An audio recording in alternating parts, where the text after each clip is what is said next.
What is up, everybody? Welcome to another edition of the WrestleSense podcast. We're going to talk about wrestling, and as you know, I just turned 50 the other day, and it's been a really emotional weekend, good and bad, and in the wrestling world, it's been emotional as well. So we will touch base on those we've lost. We are going to still get down to business and have some fun, talk about All In, and preview that show as well. We'll get right to it. We're not going to waste a lot of time here today. We got Wally in the house. Lashana is here. Monstar, good to see you. Ram is in the building. We got Wheels. I thank everybody for coming through. We're not going to make this a downer. We're not going to make this a sad thing. We're going to have our podcast like we do. We'll pay our respects, and life goes on. For us, it does, and that's what we're going to talk about. We're just going to discuss it. People may have differences, opinions, but we respect everyone's opinion in wrestling and out of it. That's your WrestleSense. So that's how we've always run this podcast. We're going to continue to do it. The three guys that are on the show with me, I love them to death. They're like brothers. But at the same time, those are guys that I've been able to hug. I've been able to see and be with for a really long time. So they're very important to me. We don't always agree, and that's a good thing. I mean, friendly debate and stuff is what it's all about.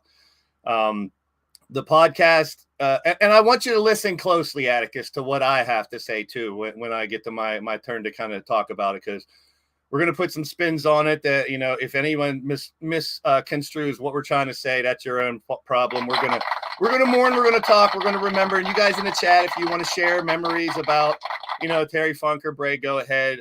We're gonna get down to it. Monstar, thank you very much. Thank you. Yes, it's a lot of potential. It's a lot of sadness, but we want to try to spin it a little different way. He's here. Don't worry. There's Jason. Welcome in. So let's just bring the boys on and talk about it. Doc and CJ, we're going to get right to it. Let me just put up the stream and we'll get right to it. The first one we lost was Terry Funk. And for me personally, whenever I think of Terry Funk, whenever I think of hardcore wrestling, that's the first guy I think of. The guy that bled, the guy that, you know, blood, sweat, and tears, all that stuff back in the day, just destroying his body on a regular basis. And we knew he was ill, so it wasn't as much of a surprise, but it's still sad. It still sucks to lose a legend. It sucks to lose a celebrity that's part of your life, entertaining you. And it's a sad day, but we want to put some positive spins on life and the ones you really love and the ones you really know. But first, CJ, your thoughts on the passing of Terry Funk? He was obviously one of the biggest pioneers, in my opinion, of hardcore wrestling besides Mick Foley. And what a great mind for the business. Prayers go out to his friends, family, fans. And that's really all I have to say about that, because, you know. I mean, we'll get to the other one as well. And I mean, Doc, I know you want to talk about both, but do you want to at least give us your thoughts on Terry Funk? Because I mean, you were a huge Funk fan, I know that. And I'm wearing this shirt that I shouldn't be wearing. Number two, Terry Funk. It goes back to the olden days of the LJN days. I still have his Big Rubber Wrestler. It had the branding iron and everything. This guy could make you hate him 1 minute and love him the next. He was a genius in that ring. Hardcore, he was something else. So it was different for me, because in the beginning, when I was probably my son's age or a little bit younger, I watched him brand the Junkyard Dog. And it was one of those times where he thought the good guy was going to win, but it actually taught me in professional wrestling. He actually is the first heel in wrestling to teach me that the good guys lose too. And he got to brand the dog, and I never forget that as long as I live. I was so pissed at him. Oh, I fucking despised his face when I was a little kid. However, going through the years, the ECW, the barbed wire match against Sabu, like, he was just a phenomenal in-ring performer. He, you know, And what can I say, man? He was the king of hardcore. When you think of the wrestlers that are out there, him and Foley would tear down the house, man. So God, prayers go out to his family, his friends. Thank you, Funker, for just an amazing career and amazing entertainment that you gave us, sir. Thank you again. Godspeed. Hey, set the bar, man. Revolution. Yeah. Big Ray, how you doing? A great car. We Hola, got boys. Sorry, running a little bit late here. It's all right. We're just we're talking about Terry Funk first. Your thoughts on the passing of Funk?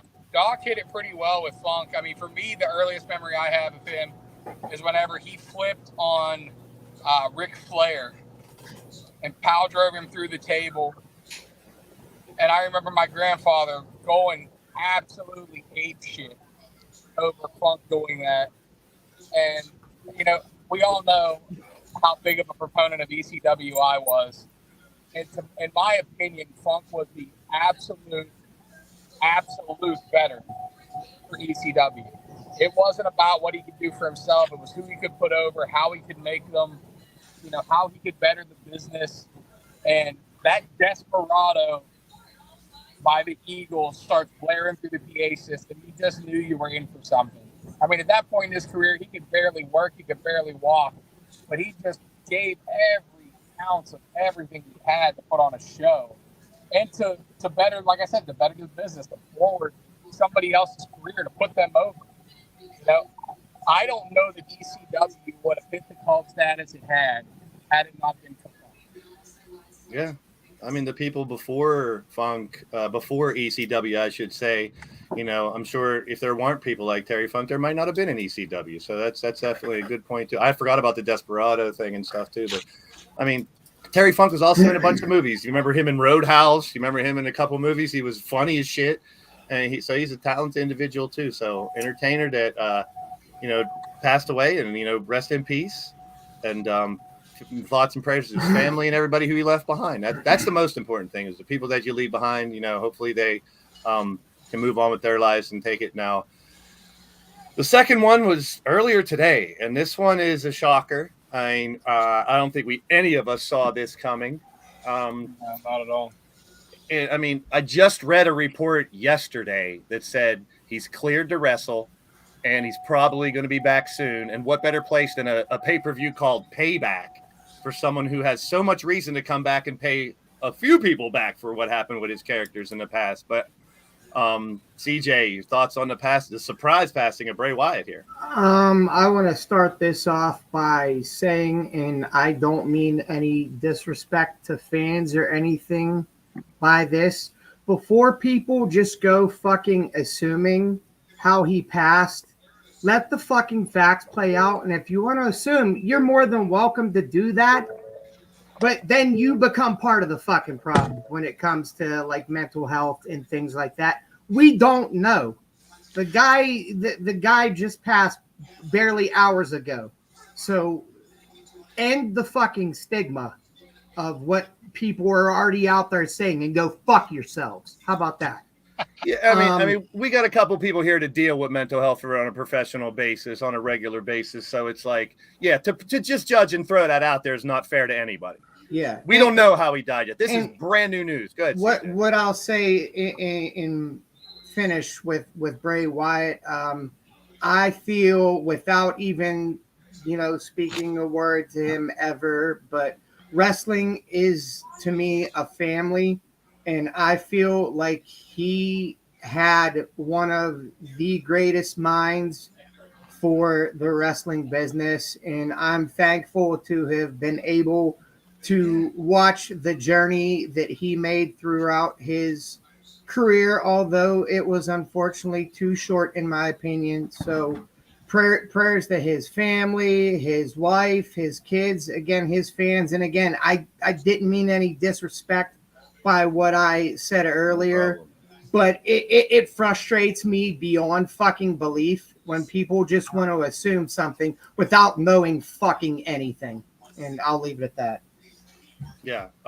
So I want to piggyback off of that for my little, and it's not really a rant, but same thing. I would never disrespect anyone that passed away. I would never disrespect anyone. You know, I mean, I've talked to my friends, but right now when celebrities die, people, it's not the end of your world. I mean, it shouldn't be the end of your world. Does it suck? Yes. Is it a surprise? Yes. But when celebrities die that you've never met, that you've never known, I got to hug all three of these guys. I love these dudes. These are my friends. These are my family. I just come from my 50th birthday where I had tons of friends come by, and that's real life. You know, people that are stopping their life because a celebrity died, I get it. It's a big part of your life. It's wrestling, and I mean no disrespect, as well as CJ said. But I got two friends dying in a hospital right now that I know. Who should I be more worried about? Should I be sad about Bray and Funk, or should I worry about my friends, my family that are dying? You know, that's why I want you people to put this into perspective. Celebrity deaths should not change how you live. When Michael Jackson and Prince died, it sucked. But they hadn't been making music for a while. You never knew them. Like, let's not stop our lives because a celebrity passed away. It's horrible news. But to hear people say, fuck 2023 and stuff, that's what bothers you the most is celebrities dying? Make you hate this year? Let's be real, people. Let's be real. Wrestling is huge. And like CJ said, they've been in the back with people risking their life every time they step in the ring. It is a family feeling, no matter where you're at. But let's be real about it. You have people that love you. Does Bray Wyatt and Terry Funk give a shit about me or know me? No. They're gone. It's a sad thing. It's terrible. Life moves on. We got to, I mean, people die for a reason. Let's use it as a reason to love our family and our friends even more. Let's celebrate them. Like CJ just said, and all three of us has said, you know, hardcore wrestling, you think of Funk. Creativity lately, you think of Wyatt. That's amazing. Don't stop your life over a celebrity dying. You know, I'm going to get off my hill because, I mean, I'm very passionate about that because I have two friends that are suffering real bad right now. This affects me for a couple hours where I'm stunned. It doesn't change my life. It shouldn't change yours. All right? So that's all I have to say. Bray Wyatt. I had to get deep. It's all morbid and fucking here. We're going to get to – I got some funny slides that'll make us laugh later. So Listen. I don't know. Obviously, they haven't released any details about what happened yet. I hope it's not a tragic story like CJ said. I'm not going to jump to that conclusion, but to me, the story of Bray Wyatt is always going to be missed opportunities. He had a great run, especially in the swamp, cult leader-esque Bray Wyatt that, he broke onto the scene to mainstream, with. And to me, man, it's just such a missed opportunity. He walked away from wrestling for his mental health, which we all understand and commend, but this is a guy in his prime that the toxicity of the business drove away. And that, to me, is the biggest takeaway from this, is that the wrestling business as a whole, whether it's in the WWE, AEW, or whether it's clear down to the indies, all the politic and the shit talk and the toxicness in the back that happens, this is supposed to be fun, man. Whether you're a retired, shitty indie wrestler like myself, whether you're an active, semi-important indie wrestler like CJ, whether you're a Matt Cardona who's traveling the world, or whether you're a multi-fucking millionaire like Bray Wyatt was, this is fun. This is what we dreamed of doing as kids. This is what we love. This is our passion. And it sucks when somebody's driven away from it because of politics, because of a toxic nature, because nobody gives a shit about your mental health or if you're okay. They care about what you can do for them and what benefits you are. And that fucking sucks. So, and to me, the story of Bray Wyatt is just always going to be the missed opportunity, because I feel like if this guy was just given the opportunity to be himself, to be the character he wanted to be, with obviously direction, you got to have a booker, you got to have, you got to point in the right direction. But if he was just given the freedom to be who he wanted to be and work within the confines of the system without being beaten down, my God, could we have seen one of the best runs of all time? Because I feel like he had that type of mind, like CJ said. He had that type of mind and that type of creativity to just do something different that we haven't seen, that we want to see. Yeah. And it fucking sucks that we're never going to see it. And not that he doesn't have a great legacy already, Because, I mean, he did a lot of great things, and then he swung and missed on some shit big time, too. But I would have just loved to have seen more, and it sucks that we're not going to. Yeah, good, well put. Jacob Baker, new viewer, thank you for stopping in. And I appreciate that. I mean, if Sean Ross Sapp has already reported this, then that's okay. We, just like CJ said, we do not want to jump to conclusions on what happened, but they're reporting a heart attack. So if they're reporting a heart attack and his illness he was dealing with, then that's what it is. So I appreciate you coming in to help out. Yeah, thank you, Jacob. Yeah, that's Thank very you. cool. And I appreciate how you did it. You said that this is news from Sean Ross Sapp, and we've already said a million times here, that we respect that when that news comes from him, it's normally pretty clear. Yeah, that that's a reliable source. Yeah, so that's. I mean, I don't want to dwell on it. It does suck. But Doc, I know this. Doc is one of these people, and I love you to death, brother. But you wear your heart on your sleeve. You're an emotional guy. Mm-hmm. I've legit seen Doc shed tears over wrestling brothers that have passed. That there's nothing wrong with that. And, I'm no, not I'm saying not No, saying that. there's No, not. I know for a fact this one hit you hard because I know what a fan you were of Bray. If there's Hold it someone who together. should say fuck Hold it 2023, But let us have your thoughts, man. now really, without explaining her personal situation, if there's anyone who could say fuck 2023, it's Goddess of Pain for what she's going through.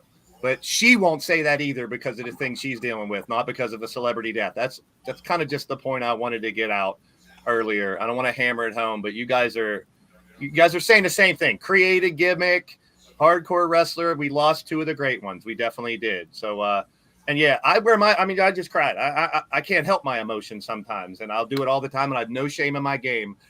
Death, I could go to a stranger's funeral. Blaze, Doc is itching here. I know. I'm going to. I could go to a stranger's go. funeral and cry. I really want to get across the point that I'm not disrespecting anyone. That I am an emotional I don't think person. anybody's going to take it that way, buddy. I don't think anybody So here. I just don't want anyone And to if think people that. do take it that way, It's their I hate fucking to say, problem. it's their problem. Yeah. Yeah. All right. I have the most respect in the world for Bray Wyatt and Terry Funk. But Yeah. So, and it's losing two terrible. It's terrible. One was sick and one was a surprise. So it's crazy. So Doc, I know you have some thoughts. I want you to let us know what your feelings are right now. Just let it out. Let us know how you feel. All right, number one, when you think of the word innovator, a couple people come to mind. Of course, Tommy Dreamer, the innovator of violence, Terry Funk, the innovator of hardcore. You have all these different people that are innovative. Bray Wyatt was an innovator. And what I mean by that is if you look at everything that he accomplished, I mean, going against the grain, and I know, earlier we heard about the missed story or a missed opportunity, but Bray wasn't afraid to say, hey, this is what I want to do. As you noticed, he was released. That's because he stuck up for himself. He went against the grain.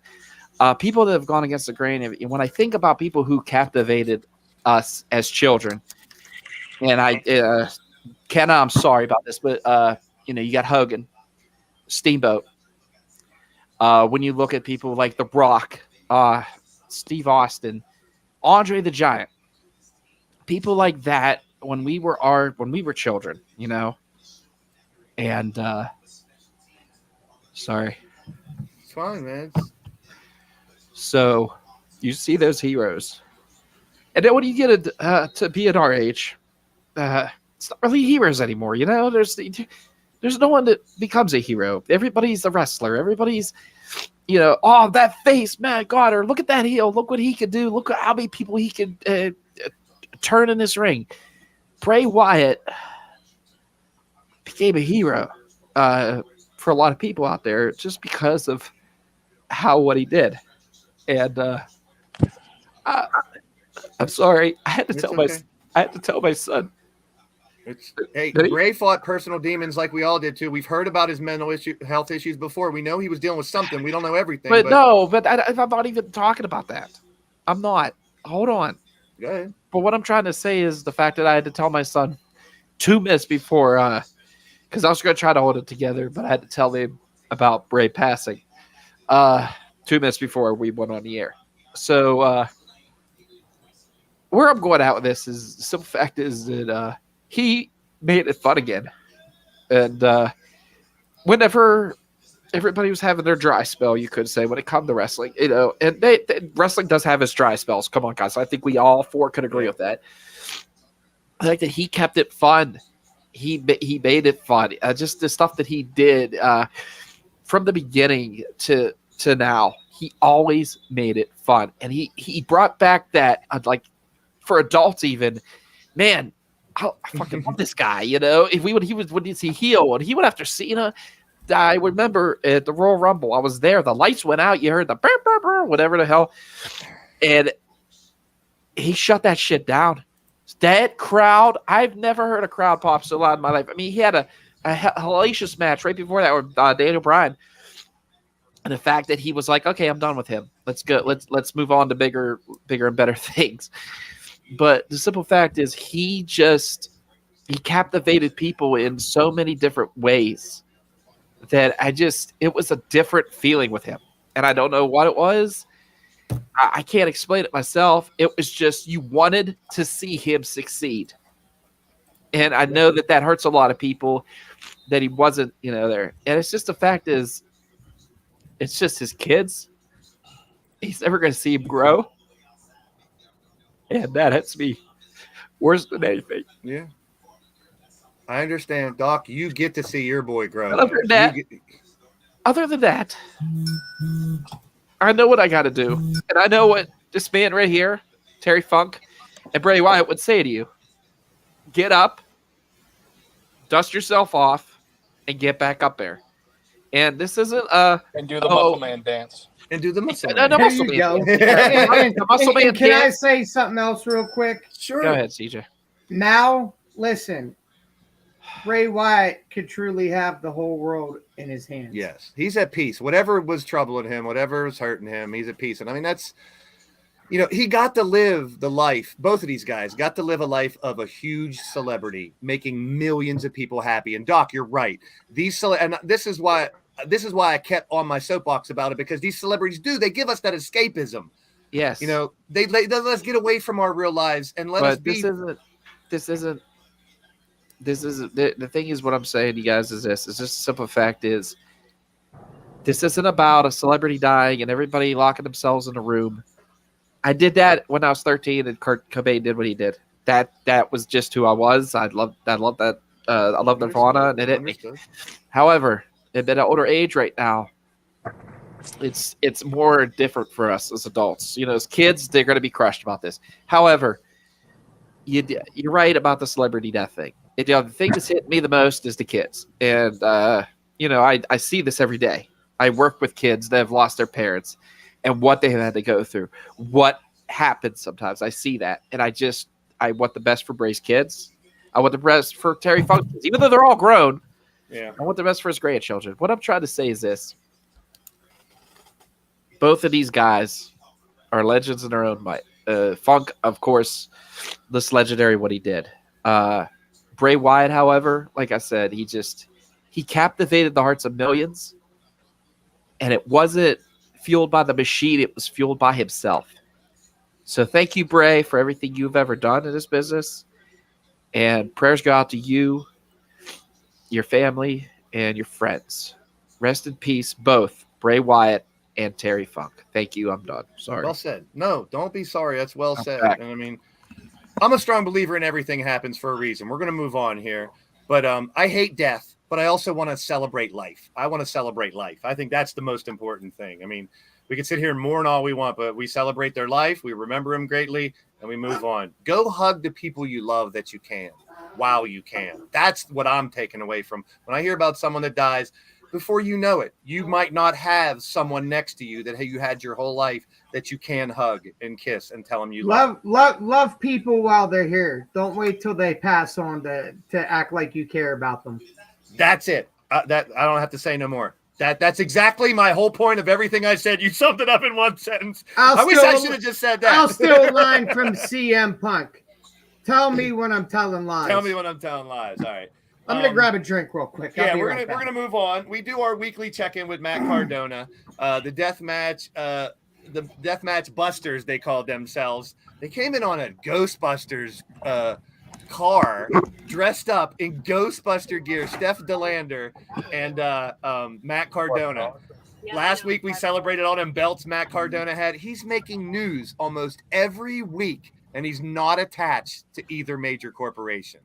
I mean, they came out in Deathmatch Busters with the music of Ghostbusters, but the lyrics were changed to Deathmatch Busters. Cardona's a genius. I don't think Look what he's anyone's doing. Doc, has anyone ever done what he's doing in the indies? In the indies, Can you no. think of I another thought you were going to name? say a Ghostbuster gimmick. I was going to say the Elite no. came out like Ghostbusters, if you remember. Yeah. Has anyone ever done, Ray, do you think anyone in the indies have ever done what Cardona's doing right now? I mean, the only person you could even liken it to is when Cody left WWE. There you go. And was everywhere. But I mean, Cody was more straightforward with what he was doing. But no, Cardona, man, is just taking it to another level. And to me, the fact that he's not attached to a major company is fucking insane. Like, how can you not see the value in Matt Cardona right now? How can WWE or AEW not think that this guy can help move the needle for their company? I don't think I want him in either one. I like what he's doing. I think I want to marry Steph DeLander. I'll show you who I want to marry in a second. I'll show you who I want to marry. But before that, someone made this reference to the Judgment Day, reminds them of something, and I can't get it out of my head now. Any South Park fans out there? I love it. I love it. I love it. They said it's the South Park goth kids, and I went, no fucking way. That is so spot on. I maybe flipped the tall guy with the short guy for Damian and Finn, but I just really hope the rumors I've heard about what the end game is for now with them is not true. What rumors you heard? What I've heard is that they plan to turn Priest babyface. Out, yeah. And put McDonough in. While I don't have a problem with them adding McDonough at some point, I think if you lose the chemistry between Priest and Rhea and Dom, you're going to lose the Judgment Day. And this is going to fall into one of those, could have been great, but now it's just a mid-card stable. And nothing against Finn. I'm a huge, huge Prince Devitt fan. And I think we talked about it last week. I think he's been completely fucking botched in his booking and the way they've used him. But right now, he's not a believable main eventer. The only believable main eventer you have in a group, which is an essential piece to be a big group, to be a main event group, you have to have a main eventer. Yeah. And that's Damian right now. Yeah, he's got the briefcase. He can go right after either the champs if he wants. I mean, yeah, it's going to be interesting to see where they go with it. But when I heard that reference, I was like, that has to go on the show. That's hilarious. So that is funny as shit. And Monstar, you are right, and you can't have her. She's mine. And when I saw this picture, somebody's growing a little bit. I love it. Someone's grown. Oh my God. Now there was like 5 or 6 of these pictures with that pose. That's the best pose. I'm like, and I didn't think she had those before. But then there was another picture. Oh, she didn't. I mean, I don't know if I want to shake Ron Breaker's hand or his never mind. Well, I'm ready to go to Chicago. I'll tell you that. I mean, seriously, she's grown. That's not natural. Oh, that ain't gross. That's not natural. That's beautiful. All right. It's naturally phenomenal. I'll tell you that much. Yeah, I'm not talking about fucking AJ Styles either. I miss her. I want her to come back on my TV. She's the one that could quit and go OnlyFans now. I don't know. Probably make more money. Yeah. I heard there's a couple people I've heard that have an OnlyFans. I am just flabbergasted. Really? Yeah, I found out some things at Tony a ghost Kincaid show. has one, doesn't he? No, not at all. Okay, keep going. All right. This is a question we're going to get into AEW, but it kind of mixes with what happened with Edge the other night and his retirement, because this is the word now. I mean, do you guys think it's going to happen? I heard he already nixed it. Like he went out and spoke and said, that there's an extension in his hand for WWE. Did you watch the video? What's that? Did you get to watch the video yet? Not yet. Did you? Okay, so basically what it is he posted. I just read about it. So I can't remember if it was to TikTok or to Twitter or X or whatever you want to call it now. But basically it's him on his back deck drinking a cup of coffee. And all he said is, Essentially, I don't know what I want to do. He said, like, everybody wants to retire at WrestleMania or like this big moment, but for me in my hometown with everybody, the fact that I had to retire forcefully last time against my will, this time I got to have a match with one of my best friends in my hometown. I don't know that I can top SmackDown. I don't know that there's going to be a better way to go out than that. And he's like, and I don't know if I want to go out yet. He said it, but I don't know if I want to stay yet. He's like, I'm not young. And right now I can go out on my own terms. And he said, I don't know what I'm going to do. I don't know if it's just going to be acting. I don't know if it's still going to be wrestling. I don't know. And he's like, and no, I didn't. And he flat out said, no, I didn't give WWE some astronomical number. He's like, WWE is my dream job. I heard that too. Yeah. You know, it was my dream gig is how he actually put it. He's where I always wanted to be. And he basically just said, he's like, I have in my inbox a contract extension from WWE. I don't know if I'm going to sign it. I don't know if I'm going to keep wrestling. Right now, I don't know anything. I just need time to process and decide what I want to do. So essentially, all he's saying is slow the fuck down. Yeah. You know what I mean? I don't know what the future holds. But he didn't definitively say he was coming back. He didn't definitively say he was done. He just said it was going to be hard to top SmackDown. And he definitely left the door open for anything. We talked about it last week, and I told you that my belief, that I do believe he's going to take a run in AEW just because of Christian. Whether or not that's going to happen, who knows? His contract is not up, though, until the middle of September. So while he wrestled his last contractually obligated match, because his contract stipulated how many matches per year he had to have, he wrestled, his commitments are fulfilled. The thing is, he's technically under contract until the middle of September, and then he has no compete clause, no nothing. It's totally up to him what he wants to do. So everybody needs to cool the fucking jets with he's going to show up in Wembley and blah, blah, blah. That ain't happening. There ain't going to be Edge at Wembley. He's under contract still to WWE as far as where he can appear until the middle of September. He's just not required to wrestle anymore for WWE. I think he had like 10 matches a year stipulated or something like that, and he fulfilled all those. So now he doesn't have to wrestle again unless he wants to before his contract ends, which that I don't see happening. But everybody needs to cool their jets till like the middle of September, and then we can start speculating on whether he's going to go where or whether he's going to re-sign, unless we hear news otherwise first. But he couldn't even sign with AEW until end of September, even if he wanted to. I mean, I've heard some stuff about TV in Hollywood, and so I wouldn't put that. He's in the Percy Jackson. That's what it was. Or whatever. That's what it was. At the same time, think about his injuries. I'll say this: I'm happy either way for him. Whatever he wants to do, I love Edge, and I'm happy for him. Yeah, there you go. If he wants to retire, God bless. If he wants to try this, then let him do his. Or if he just wants to stay at home where he belongs and does his thing there, then let him do it. Yeah, wrestling. People are jumping all over it, and he'll be Adam Copeland, Edge, either one. We wish him the best. So we'll see. It's going to be fun to find out. We'll see. All right, which former WWE star has made the biggest impact in AEW? CJ, who do you think has made the most impact since being over there? It's not, and there's two that I would put. It's tough to pick between because impact is the word. Moxley, yeah. Doc, you're nodding your head. You agree? CJ. I'm jumping on the train with CJ. I'm riding CJ. I mean, that's just my opinion. That Moxley, it's definitely Moxley. Yeah, Moxley 100%. and Daniel Bryan a close second. Yep. He's been there.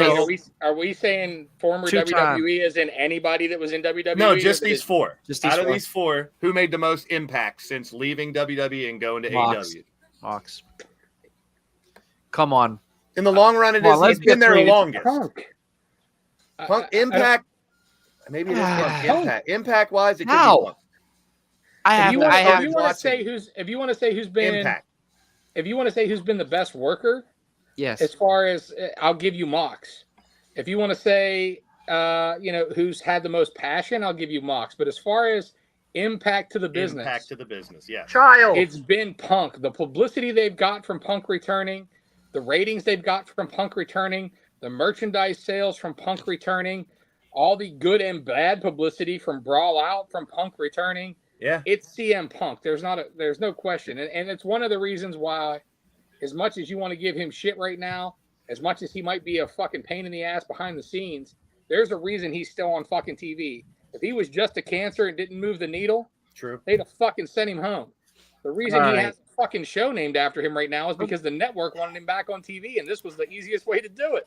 Yeah. I'm not disagreeing with you on that. Okay, I'm Bodie, Bodie, who do you think? Bodie, think about this. See these 4 guys right here and this lovely lady?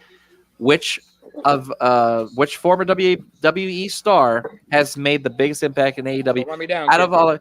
of all of them, who made the impact? Like, Not don't your think favorite. don't think here, not your favorite, Not your but favorite. okay, go ahead. Who do you think? CM Punk. Oh, That's wow. my boy.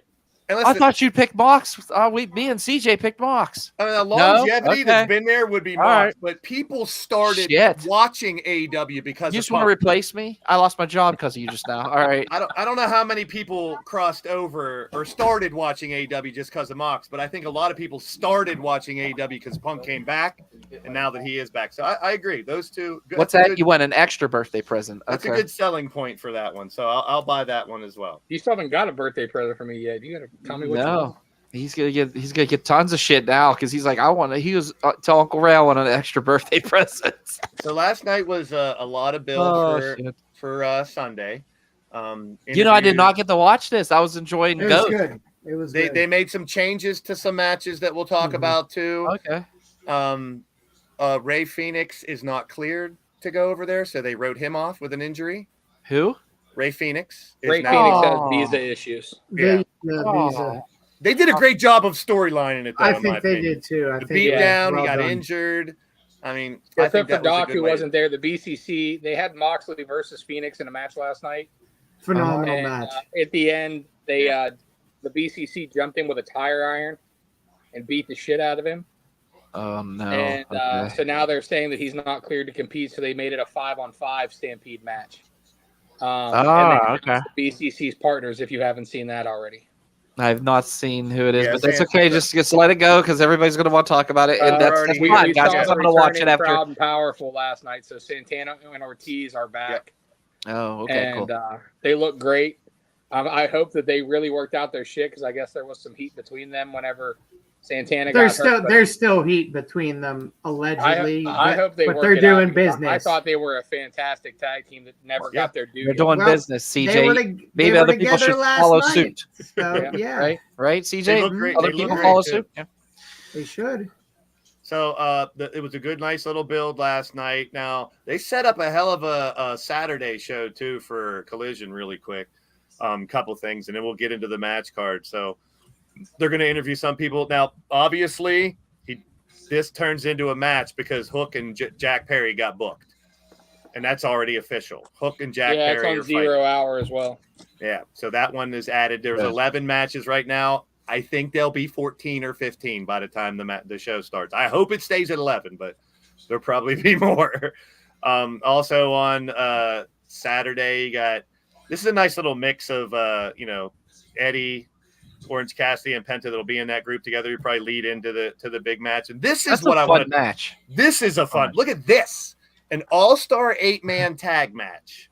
Jay White, Strickland, Luchasaurus, and Brian Cage versus Sting, Darby, Punk, and one other person that we don't know. I don't know who that person is. Gotta be Nick Wayne. Nick Wayne, maybe? I mean, that's what makes yeah, the I mean, most sense to me.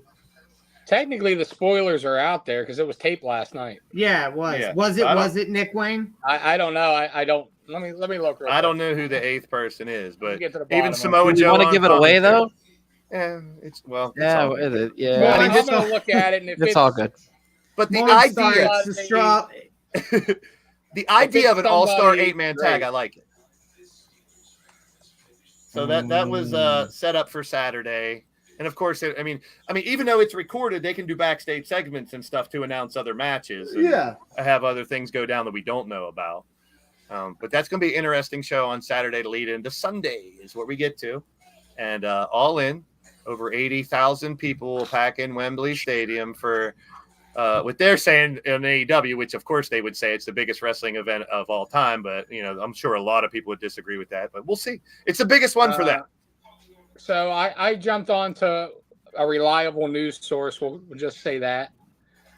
And of course, everything's Bray Wyatt, but I'm actually reading Sean Rossap's report right now, and it says Bray got COVID again, and it exacerbated a heart issue that he had and was dealing with issues from already, and that was the cause of the heart attack.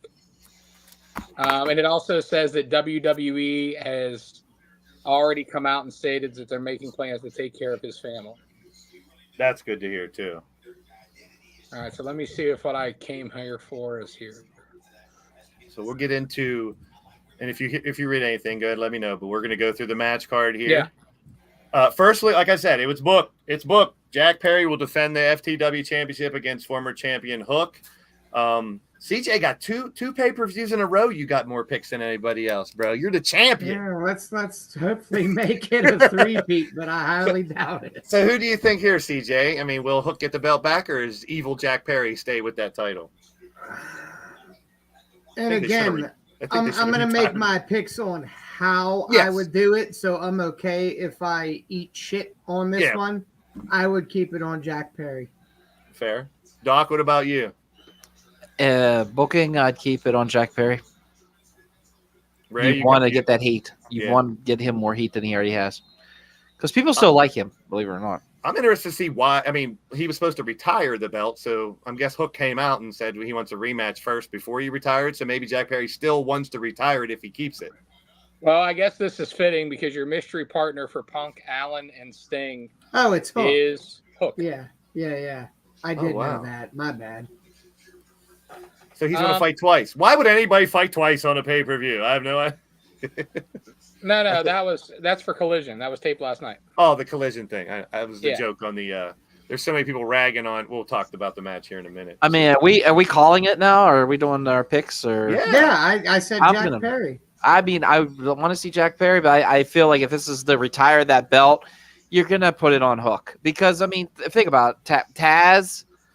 Taz originated that belt, so why not retire it with his son? So I'm going to go Hook on this one, guys. If they're retiring it, I don't know. I agree with Doc. I think Hook wins. I think he gets the belt, and then he brings Taz to the ring, and in the middle of 80,000 people, he gives the belt to his dad to retire it. All right, I'm going with Jack Perry. I think if they're going to keep this thing around, and they're going to keep the heat on him with that title and rub it right into Hook's face. So we'll split it. You can get heat back on him whenever Hook does what beat up Taz. Taz in, they have a moment, and then you have Jack jump Taz. Yeah. Hey, if you could throw Wally's last little thing up there. Jay, thank you. But you want to talk about getting something rubbed in your face. Whew. Wally's a Falcon fan, too. He's from Atlanta. So me and Wally do a lot. That's why I'm so good with grief and loss therapy. When I do my mental health. Okay. All right, so now the match that people were questioning why it's happening, I think something happens between Adam Cole and MJF that makes the main event a lot more appealing. They're going to go after each other. You're finally going to see someone hit the other one, and it's going to make it a little more enticing for the main event. Now, I'm going to go first. I don't think they take the titles ever. I think the dissension between the two will have – I wouldn't mind them getting the titles, though. That would add a hell of a weird dynamic for the main event. I'm going to go with Aussie Open retaining – but Cole and MJF just going at it, so that main event has a little more heat. What about you, CJ? I'd like it to be Aussie Open keeping it. I can't take credit for what I think would be better because I think it was when I was listening to Fightful earlier. They do a gimmick where MJF is having travel issues and he can't make it there in time for the 0 hour and have Roderick Strong fill in and Adam Cole and Roderick Strong win the titles to cause more dissension between Cole and MJF. Again, I can't take personal credit for it. I'm glad you brought it up. I like that. But you're sticking with Aussie winning, and that I like that too, man. I can't argue that. Doc? Aussie Open. Fair. What about you, Ray? I like the scenario CJ is not taking credit for, but laid out. But the only thing is I would still have Aussie Open retain, but I would have, Cole work half the match alone before Roger comes out. You get the babyface pop, but then they still end up losing. Roger can take the pin and not take any heat off. That's one way. I gave you my thoughts last week. So they're putting this on first so that all the asses are in the seats when the show starts.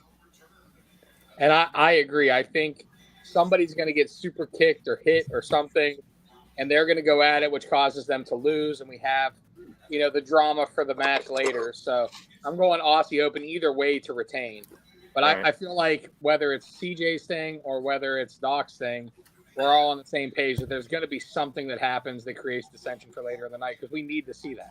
Well, I'll wait till we get to the end of the night, but I think we're probably all kind of in agreement on what is going to happen. And for those out there, and this is just not my thought, it's just what I've seen everywhere that are saying Vince would never put his world champion in a pre-show. When has WWE ever put their world champion in a pre-show? Quit fucking comparing them. Yeah, I mean, I wouldn't. I love the dynamic. I personally wouldn't have done it, but it was a nice surprise. It was. I love surprises in wrestling. I would have never thought, like we all think, why would you put him in that? But there's a reason, and we'll find out Sunday. Hangman, Omega, and Ibushi versus Tequesta, Jay White, and Juice Robinson. We'll start Ray on this one. Well, Star Power. The Golden Elite. I out of this, I mean, my man Juice can take the heat, take the fall. So that Tequesta and Kenny's heat lives on. I think they're trying to build Jay White as being the leader and of Bullet Club Gold and the main guy, so he's not going to take the pin. But Juice doesn't get hurt by taking the pin. He's such a dickbag, and I love him for it. That everybody loves to see him get pinned or get beat. I agree. I'll go next. I think this does set up Tequesta for Omega first All Out next week. And Tequesta and his boys. Juice Robinson's becoming one of my favorite wrestlers lately, man. The way on the mic and in his character's amazing. I've never seen enough of him. Now that I'm getting enough, I fucking love him, dude. So I'm going with the Golden Elite as well. And then we get Hangman and Tequesta next week. I do hate the fact that they have to pay for both pay-per-views. I mean, I know, CJ, you don't have to pay for it. I ain't paying for shit. CJ, who you going with in this one? I'm going to go with the Golden Elite as well. All right. Okay. Doc? Golden Elite. So we all got the Golden Elite winning there. Omega, Hangman, and Ibushi. I'm sorry. Ibushi. Not getting What about you? Yeah. Go ahead, pick one. Okay. Or who do you think? Golden Elite or the Juice and them? Golden Elite. Okay. There you go. Now, this one just got made last night because a lot of people were saying, why isn't he Acclaimed in the pay-per-view? And I'm like, well, you got to wait and find out why. And Daddy Ass comes back out and says Daddy Ass is not going to be able to be there, but the badass Billy Gunn will be there. So it should be mighty interesting. I still have the House of Black retaining, though. Ray? I'm going to go against the grain here, and I think they give it to the Acclaimed. Okay. One main reason is the celebration in Wembley with 80,000 people scissoring and going crazy would be amazing. But two, Malachi Black has come out and said that he wants to be a Collision guy, that he does not want to work Wednesdays. And with the fact that FTR are your tag champs and there's so many trios on Dynamite, I think those titles need to flop off of them. And I would love to see Malachi move up to where he should be, which is a main event singles guy. Him and Punk have money written all over it. And then we could see, Murphy and him work as a tag team. So I don't think it hurts them. They've had a great title reign already. I think the babyface pop for the Acclaimed is just too good not to take advantage of here. I didn't even think of that, too, with the Malachi and Punk. When Malachi and Punk both sat Indian style, it gets like a big pop. That was a nice little touch there. Doc? You know what? I'll go with the Acclaimed. Okay. You want everybody to be scissoring out there, too? Bodie probably goes with the Acclaimed as well. Who are you going with? Acclaimed. CJ. Hold Nobody on. wants to be on my side with this Let one. CJ talk. I think he can. I want it to be House of Black, but it's going to be the Acclaimed. I still think. I mean, I like Ray's idea. I'd like to mesh mine. House of Black wins, but then somehow we get a scissoring party afterwards with the Acclaim just for the shit to giggle. So I'm trying to get the best of both worlds. What's up? Go ahead, buddy. What do you want to say? Make sure to join the Bodie's booking group on Facebook. Oh boy! Damn, Wow! Brian, I did listen. Yeah, right. Nothing to do with that. No, I swear to God, on my life, I had nothing to do with that one. Ospreay. Oh my! Wow! Ospreay and Jericho was supposed to happen a couple years ago. It did not. I think Ospreay's little fire promo last night. Going off, and I think everything Jericho does is gold. He's one of my all-time favorites. I can't see Jericho winning though. I'm gonna go with Ospreay. Ray. Ospreay, because Sammy turns on him and joins the Don Callis family. Ooh, Doc, I like that. Oh fuck. I mean, Ospreay's going to have that place going crazy. I think Ospreay wins because he is such on a high level. Like his level is just unreal. I love Will Ospreay. He made the comment last night too. I know you didn't get to watch it, Doc, but he made a comment. I'll be the only one who can say I beat Kenny Omega, Chris Jericho, and Kazuchika Okada in a span of 2 months. That's insane. That'd be the greatest moniker for a heel ever, So go for it. What was the thing, Jericho? Jericho beat who? Rock and Stone Cold in the same night, right? Wasn't that for the? Yeah. So, what about you, CJ? I second Ray's verbatim. Yep. Ospreay has to go over.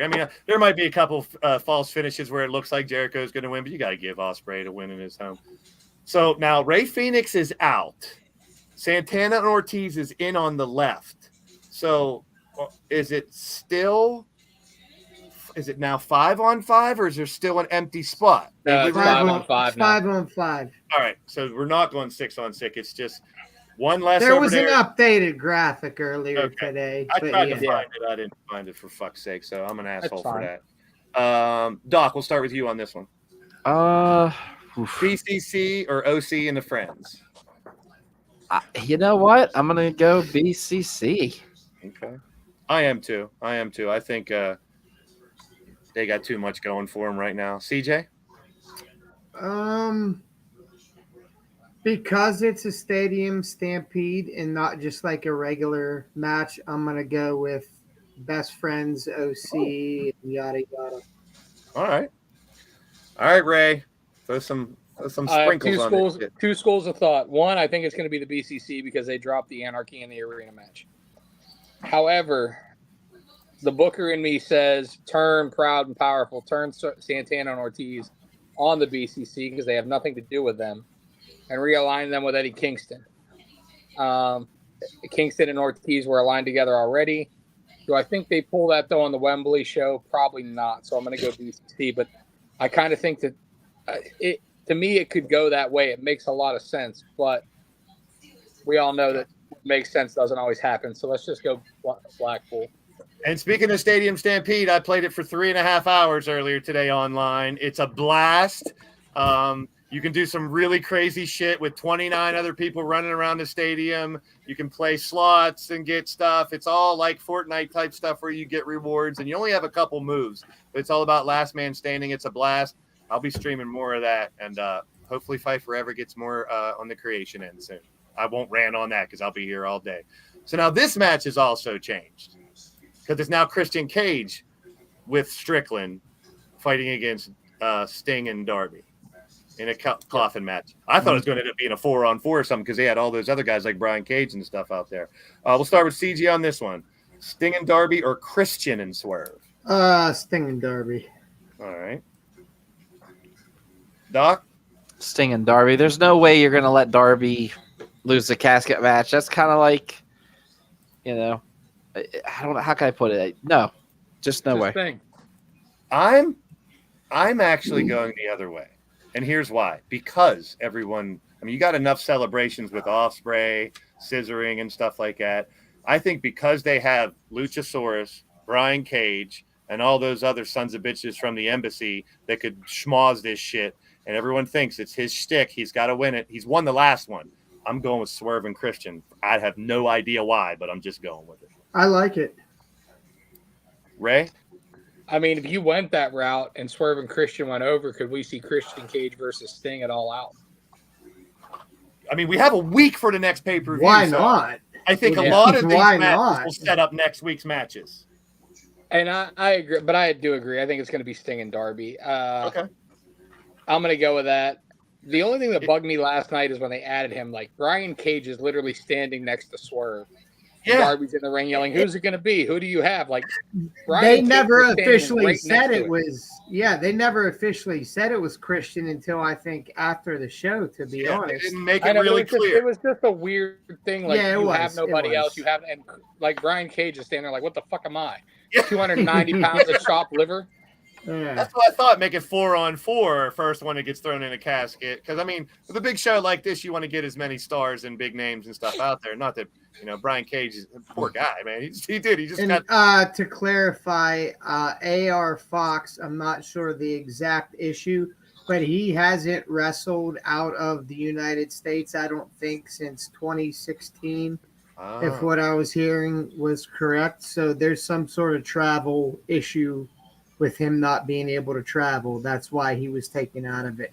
Now, again, I can't take credit for this either, but I feel that like AR Fox and Swerve as a tag team should have stayed as a tag team, and they could have like just benched him for losing the match. He didn't have to turn on him and All Out. And then it was also said on, I think, Fightful that like Darby should not be like so cool with him that quick after what he Yeah, it just was did ridiculous. to Nick Wayne. True. Because it was, there was a lot of things, like it was a solid show, I think, last night on Dynamite. There's a lot of things that were just very weirdly booked, in my opinion. Do you Well, that's guys what I was real going to say is you're taking an entire booking arc that would normally be 3 months, and Okay, it seems like you you're answered my question. shoehorning it into a fucking show. Yeah, you're You know what answering I my mean? question. Or into Yeah. 3 weeks, and that's been kind of the build for this in general. Is like what should have been 3 months to culminate it all in. They've jammed into a fucking month.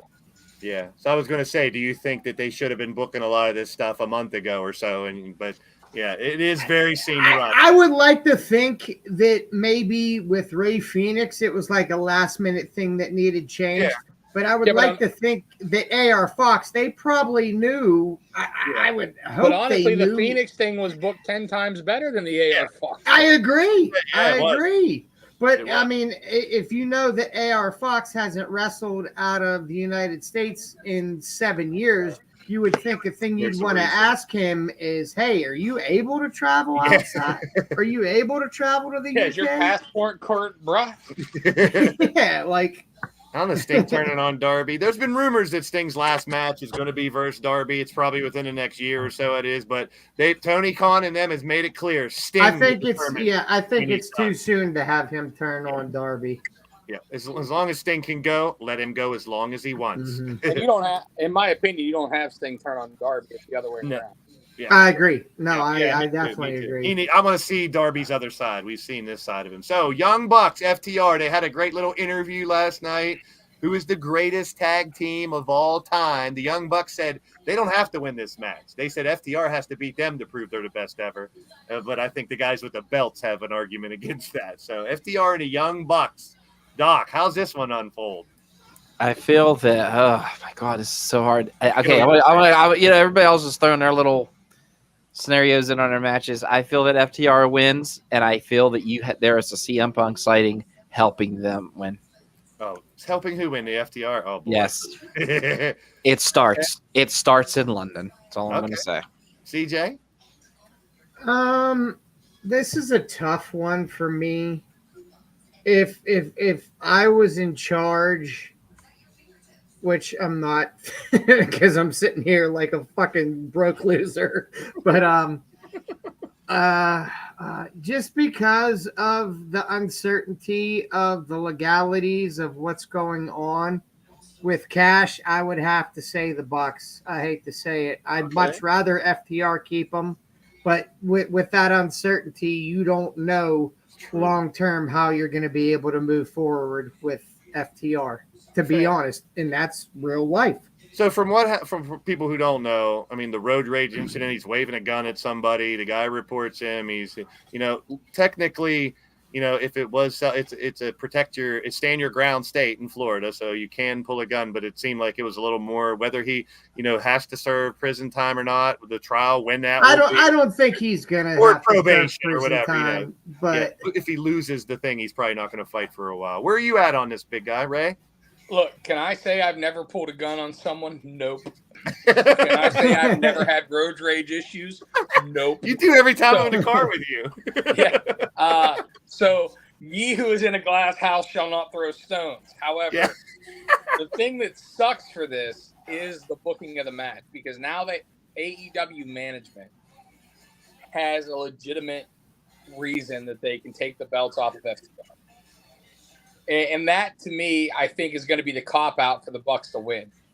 I think, personally, if it was me booking, I want FTR to win. The reason being is the Bucks don't need to beat FTR for their legacy. It's the other way around. Exactly. And they said that in the promo, and that's legit. And the reason being is, like, the Bucks have won tag team titles every fucking where. Not that FTR hasn't. But then also the Bucks back in the day with being the Elite, when the FTR was still the Revival in WWE, they were the ones who started this fucking little feud. They were the ones who poked the bear. I think they brought that up on the promo. Yeah. Yeah, they were the ones who started the "fuck the Revival" chants at every fucking show. You know what I mean? Like, they're like, we created your name on a podcast. They were the instigators of this feud. And so, to me, the bounce back is okay, we're going to let FTR go over. But now we have the executive vice presidents of the company and we don't know what's going to happen with Cash. So, all right. It makes it easy to put it on. It's a tough spot. It's a tough spot to be. Look, I'll be honest. I'm happy with either one that wins. Yeah, me too. Same. Amazing fucking tag teams. This match, I hope nothing stupid happens. Like nobody gets accidentally hurt in the beginning, like it happened in their first. I think it was their second match, and stuff because if these guys are given a half hour or 40 minutes to go out there and tear the fucking house down, they're gonna do exactly that. And honestly, with as good as they all are, as storytellers and as performers, 80,000 people, and that energy in that building feeding off of what they're capable of. I got fucking goosebumps right now. Can I just quick sidebar? Sure. I don't care if this pay-per-view is 8 fucking hours long because it starts at 1 p.m. Eastern Standard, so I'm okay with it. For once, CJ is not going to have to poop and leave. So I was going to say this, and I'm thinking this is the rubber match, so there's no way one of these teams win and they fight again for a while. But there's I'm not opposed to that, Andy. I'm not opposed. And that's where I'm going with. I'm going with no contest. Something happens where it's going to happen at All Out, maybe in a cage or something next week to finalize it and make sure it's final. If this is later in the night, which it should be co-main in my opinion.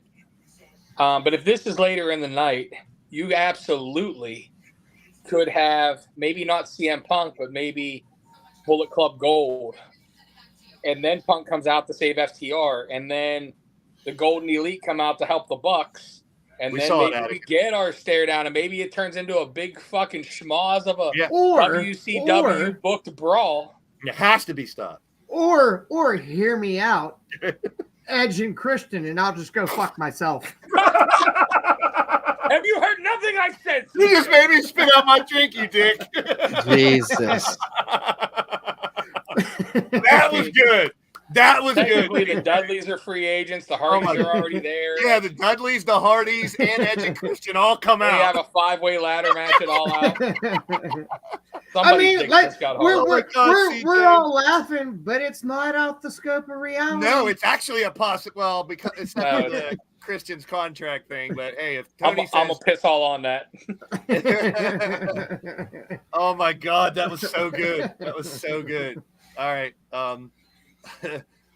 The women's title, Saraya, Shida, Tony Storm, the former champ, and Britt, who carried the gauntlet for so long. I'm starting off. Saraya's walking out with this belt, and that place is going nuts because she's from there. This is the only opportunity. She's not the best one out of 4. She doesn't deserve it, CJ. I know where you're going with it. Oh But no, I was gonna make my pick real quick.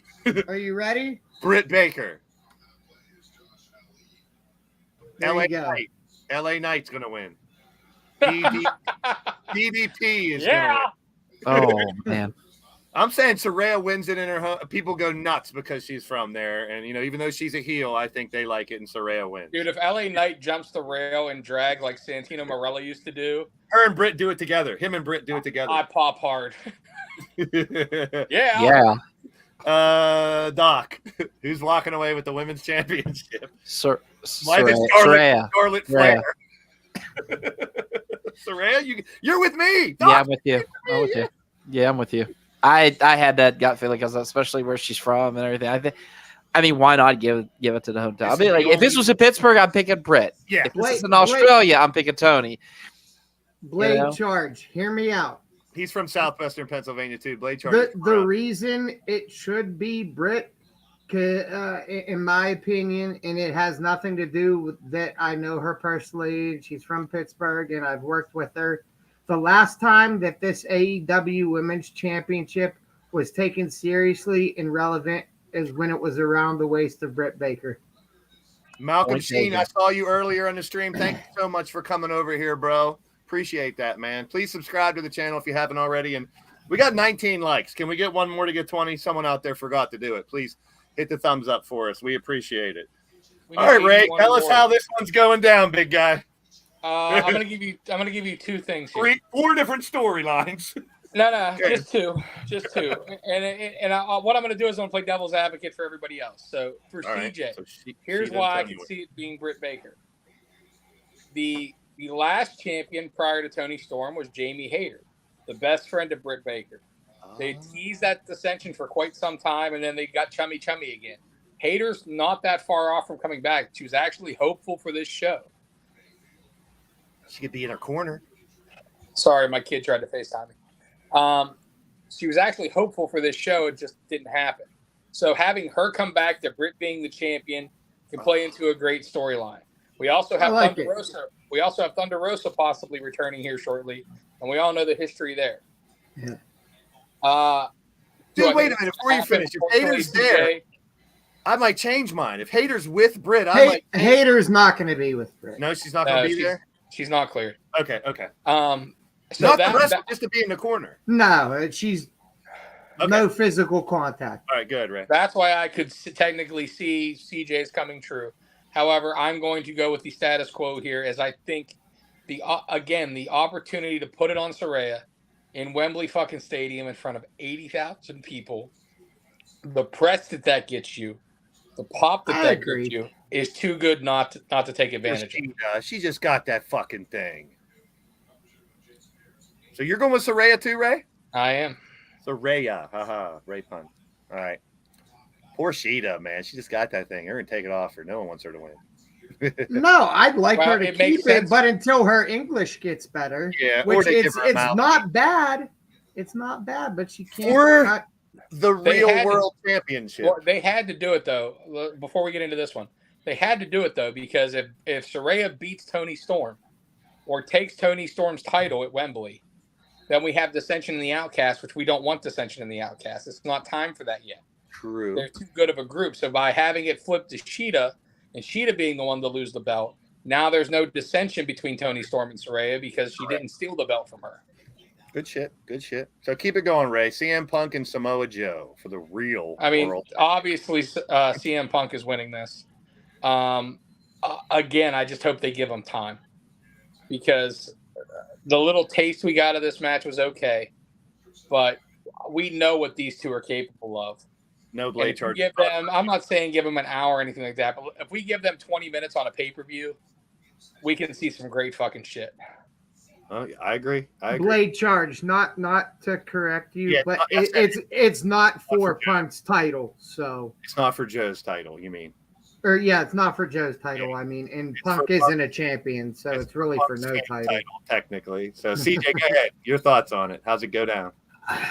He's beaten CM Punk in the ring before. I have, but that and 387 will get me a gallon of gas. It's like 22 years ago. Still happen.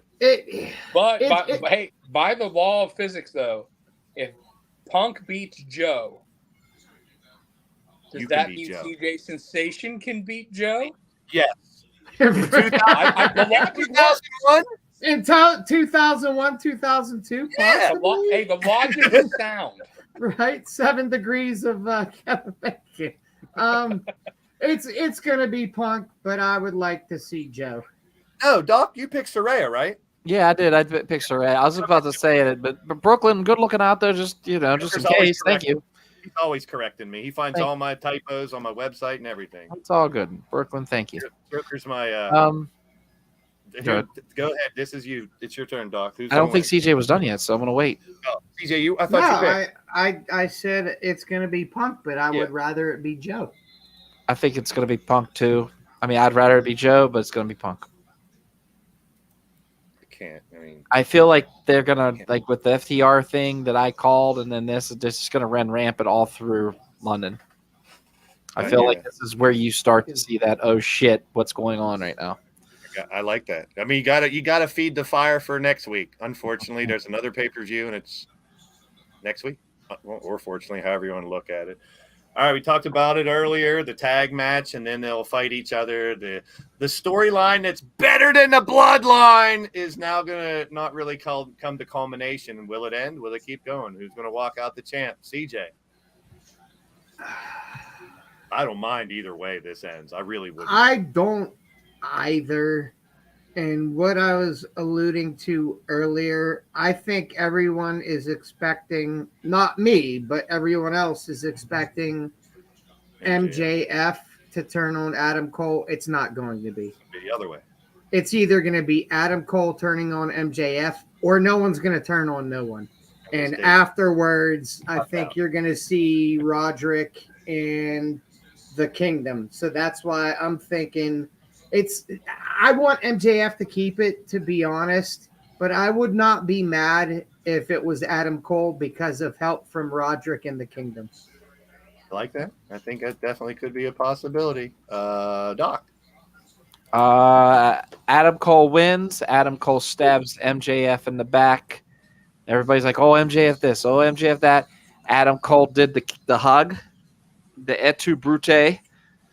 And I feel like this is where Adam Cole kind of supersedes his way into the heel role, and then we see how well MJF can test the TV audiences as a babyface. So. Right. CJ, you did go with MJF winning it, right?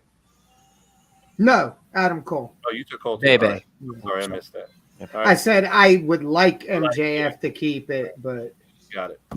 Ray.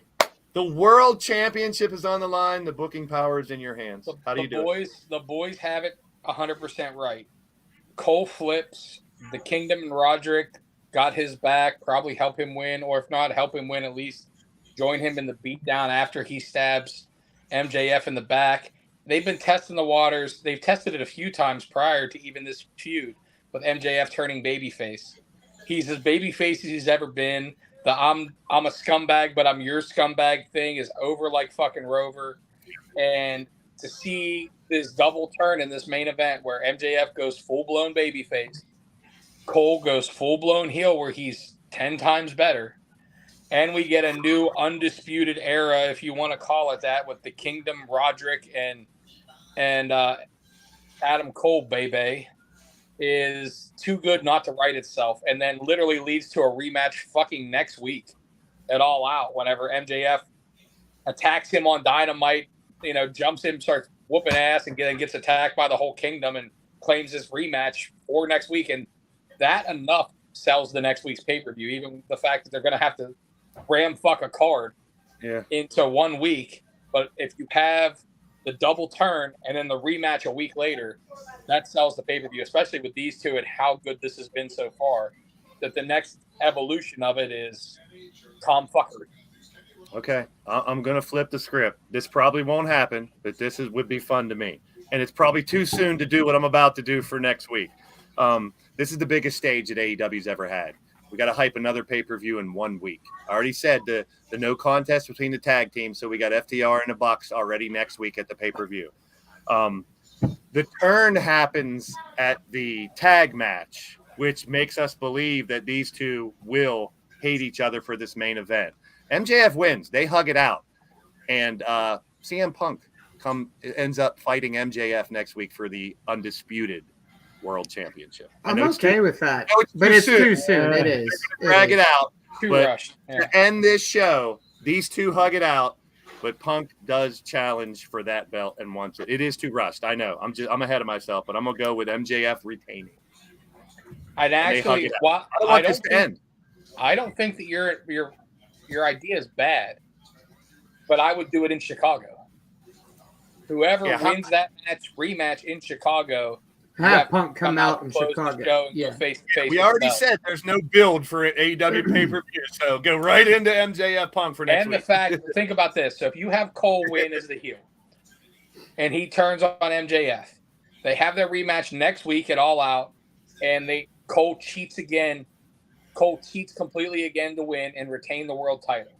And then you have babyface CM Punk in Chicago, where he is the most over babyface in the fucking world. That's about the only place he's a baby but I'm just face. saying, you now have the new heel Cole that just cheated MJF, and then you have babyface Punk come out to close the show with them two staring down, holding up the belts in front of each other. That's, again, we always talk about too good not to do, and sometimes they don't fucking listen.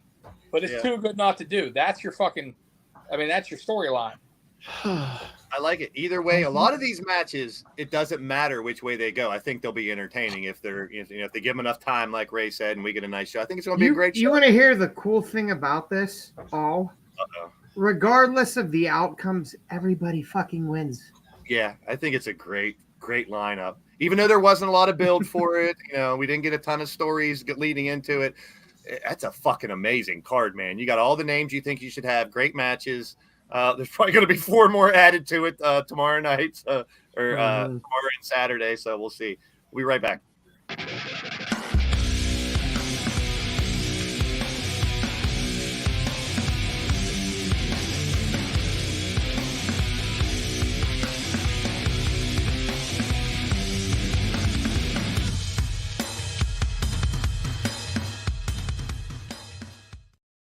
Dude, I can see everything that Ray says happening. I mean, he's just got that gift. I'm not going to blow smoke up his ass anymore, but it's been recorded. You know what the gift got me? I'm sitting on the couch in a fucking clothing boutique. For 87 podcasts we've done, he's had a good take on some fucking story each damn time. Instead of writing for a wrestling company, that's where it's got me. Hey, we can start. We've done it before, though. We can start our round. We have a referee. We have an announcer. We have a booker.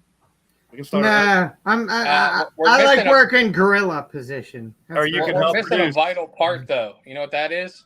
Wrestlers. A bankroll.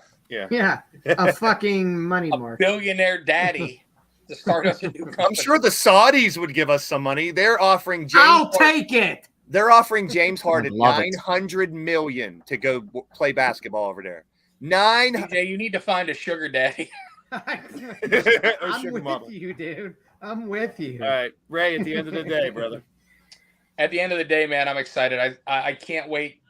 I really hope that the energy, because if it's anything like what we just saw from those London crowds, when they were in Cardiff, or, the UK crowd, when they were in Cardiff and shit, man, I'm excited for it. The shows that have been, like the Puerto Rico show, have been off the fucking charts. And I feel like the fact that Wembley hasn't had a show in so long, that crowd's just going to be fucking jumping. And man, I'm excited for that. To me, when the crowd is hot like that, it could be a mediocre as fuck show, and it just makes it so good. Amen. And I'm so excited for that. I really hope that it comes to fruition. I like the card, don't get me wrong.